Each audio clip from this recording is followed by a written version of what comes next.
Je suis Gerd Peter Bruch, je suis fondateur de Planète Amazon, qui est une association qui travaille beaucoup avec les peuples autochtones, qui défend leurs droits et qui appuie leur lutte contre la déforestation.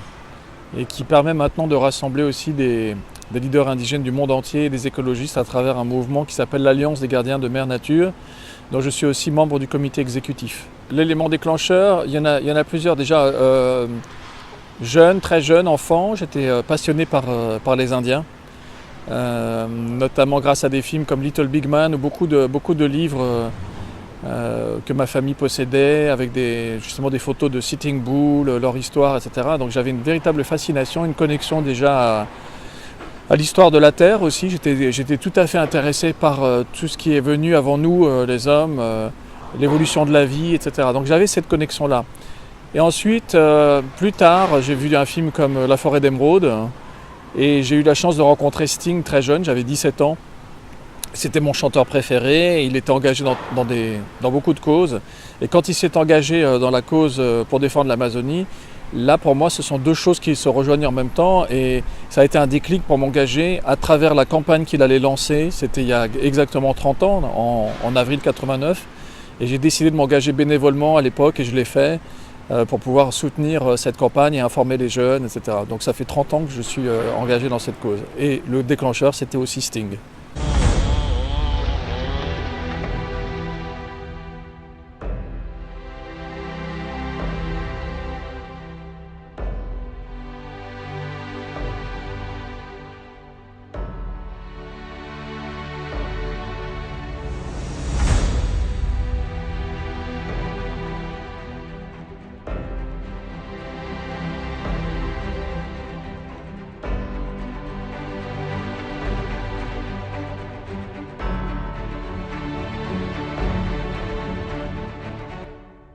Ça me fait penser un petit peu au Jedi où quand Yoda essaie d'expliquer à Luke Skywalker que sa formation c'est pas ce qu'il a prévu, c'est de prendre un sabre et de s'entraîner. C'est à peu près la même chose, je pense que c'est très subtil.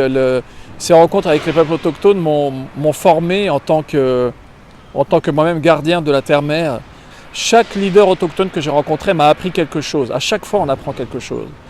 Récemment on a fait voyager une femme chef, il n'y en a pas beaucoup au Brésil. Et elle m'a appris énormément parce que, au-delà de toute la souffrance qu'elle a pu rencontrer et son peuple, elle a une joie de vivre et une force extraordinaire, une espèce de résilience qui est forcément inspirante. Et ce que m'ont appris principalement les leaders indigènes, c'est que malgré tout ce qu'ils ont pu endurer, malgré tous les massacres, les génocides, etc. qu'ils ont subis, ils arrivent à rester pacifiques dans une volonté aussi d'union.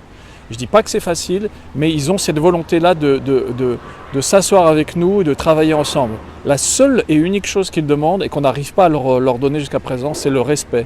Les respecter en tant que détenteurs d'une culture différenciée, avec des traditions, et les accepter tels qu'ils sont, comme eux ont bien été forcés de nous accepter tels que nous sommes.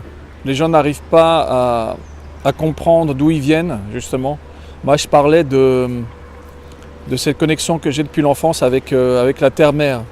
C'est-à-dire en m'étant connecté avec son histoire telle qu'elle est racontée par des scientifiques, peu importe. Ça permet de faire travailler son propre imaginaire. Et je pense que les gens, ce qui me désespère, c'est que les gens ne veulent pas savoir d'où ils viennent. Et pour le coup, ils n'arrivent pas à se connecter en fait avec leur environnement, avec la nature. Ils n'arrivent pas à comprendre que tout ça, qu'on fait partie d'un tout. Et donc forcément, on prêche un peu dans le vent. Et ce qui me désespère, c'est qu'aujourd'hui, il y a des lanceurs d'alerte partout à travers la planète, des gens qui font des choses extraordinaires, et qu'on n'arrive pas encore à les considérer comme ce qu'ils sont réellement. Ce sont des gardiens de la terre-mère, mais ce sont des héros de notre temps. Et qu'on a perdu beaucoup de temps, et qu'aujourd'hui on connaît. On a des solutions qui existent, on connaît des gens qui peuvent vraiment nous ouvrir le chemin. Et ce qui me désespère, c'est que par exemple les médias ne jouent pas le jeu de les médiatiser et de leur donner la parole. Et il y a des barrages un peu partout. J'aimerais remercier le chef Raoni, parce que le chef Raoni justement a cru en moi. C'est lui qui m'a appelé quelque part. Comme j'ai expliqué, je suis venu à cette cause très jeune. Je suis venu par l'intermédiaire de Sting, voilà, qui a été justement un éveilleur de conscience extraordinaire à l'époque. Et quand j'ai rencontré la première fois le chef Raoni en 89, c'est en quelque sorte c'est lui qui m'a vraiment appelé auprès de lui. Ça a mis des années pour que je me mette réellement à devenir son relais en Europe, ce que j'ai été pendant quelques années. Je ne le suis plus maintenant parce que j'estime que mon travail est accompli, que le chef Raoni est très vieux, qu'il faut qu'il se repose, qu'il faut qu'on le laisse tranquille et que d'autres doivent prendre le relais. Donc c'est avant tout lui que j'aimerais remercier, et j'aimerais remercier aussi les artistes qui soutiennent Planète Amazon et qui me soutiennent en tant qu'ami depuis de longues années. Je pense à Bernard Lavillier, je pense à Pierre Richard. Et aussi, je voudrais remercier mes parents parce qu'ils n'ont pas compris ma lutte. Ils ont mis très longtemps à comprendre ma lutte. Et je pense que forcément, quand on est investi comme ça dans une lutte, c'est un peu les proches qui en pâtissent. Donc voilà, j'aimerais remercier tout ce monde-là et aussi toutes les personnes bénévoles qui, dans Planète Amazon, ont un jour donné un petit peu de leur temps parce que c'est exactement ça, c'est ce que je me dis, c'est de cette façon-là, ça prouve qu'on sert à quelque chose si les gens ont compris qu'en donnant un moment un petit peu de leur expérience, de leur temps, en nous accompagnant sur un projet ou un autre, ils font avancer la cause. Mon mot de la fin, c'est allions-nous. Allions-nous tous.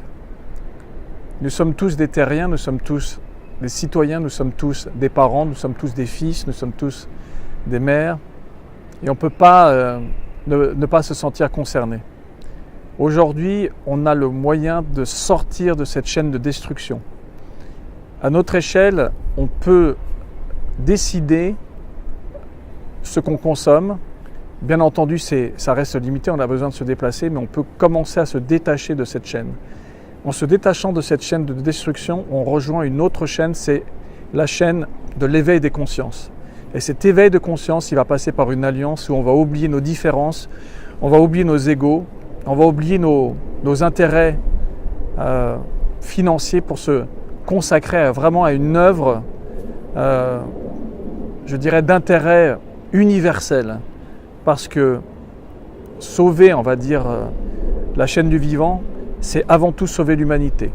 Si on ne le fait pas, on sait très bien qu'à courte échelle, dans une échelle de temps relativement courte, nous allons tous disparaître. La planète, elle va se remettre de ces cicatrices-là, mais nous, on va terminer notre propre aventure. Nous sommes les premiers êtres vivants à déclencher une extinction de masse et très probablement à déclencher sa propre fin. Donc aujourd'hui, on a cette conscience-là et par l'alliance de toutes les forces vives de la planète, même si elles vous semblent minuscules, rejoignez tous ces mouvements qui vous incitent à s'allier. Et vraiment, maintenant, jouons le jeu de l'alliance. Il est trop tard pour pouvoir continuer à penser avant tout à ses intérêts premiers, ses intérêts personnels. Donc voilà, rejoignez l'alliance. Il y a cette alliance des gardiens de Mère Nature, il y a d'autres mouvements qui existent à travers la planète, qui existent déjà et qui n'attendent plus que de se mettre au travail avec vous. À bientôt. Bông thì à phò hèn, ta nè,